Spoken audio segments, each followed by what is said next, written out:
Walang ya talaga yung matandang yan. Ayaw niyang ibigay sa akin ang anak ko.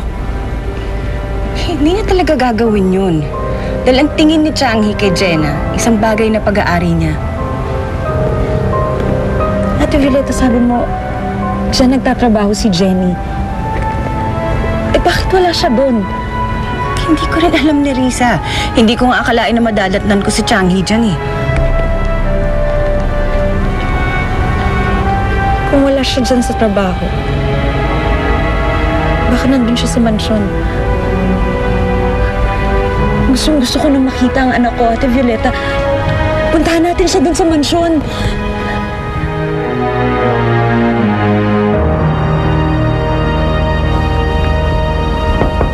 장희정, 안녕하세요.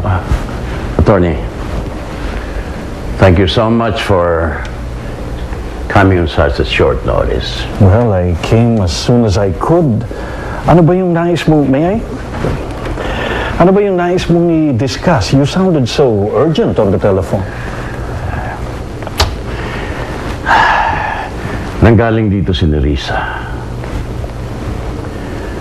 Gusto niyang bawiin sa akin ang apo ko. But what's wrong? Ang pagkaalam ko, pinahahanap mo talaga ang iyong manugang. Tama ka. Handa na ako makipagkasundo sa kanya. At kalimutan na ang nakaraan. Pero iba ang gusto ni Nerissa. Gustong kunin niya sa akin si Jenny.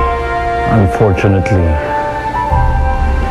hindi mo maaaring hadlangan si Nerissa kung gusto niyang kunin ang kanyang anak, Changhi.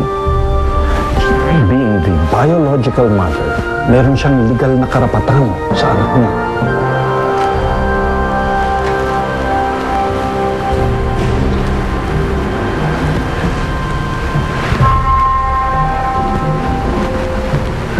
Attorney, wala na bang ibang paraan para manatili sa akin ang apo ko? Wala akong naiisip na paraan right now, but well, siguro, if you would legally adopt Jenny. Ang kaso ay, hindi. Nasabi mo na ba kay Jenny na nakausap mo na ang nanay niya? Nerissa, hindi ako sang-ayon sa gusto mo mangyari. Hindi tayo pwedeng sumugod na lang basta-basta sa mansyon dahil wala rin naman tayong mapapala. Ang daming gwardiya doon. Isa pa, nagbabawalan din akong pumunta ron eh. Anong gusto mong gawin ko? Sumuko na lang ako? At hayaang manaig yung matandang yan? Hindi naman sa ganun. Ang sinasabi ko lang, may iba pang paraan bukod sa pagsugod sa mansyon. Tulad ng ano? Sabihin mo sa akin. Imbis na tayong pumunta kay Jenny, gagawa ako ng paraan para si Jenny ang pumunta sa atin. Talaga, Ate Violeta?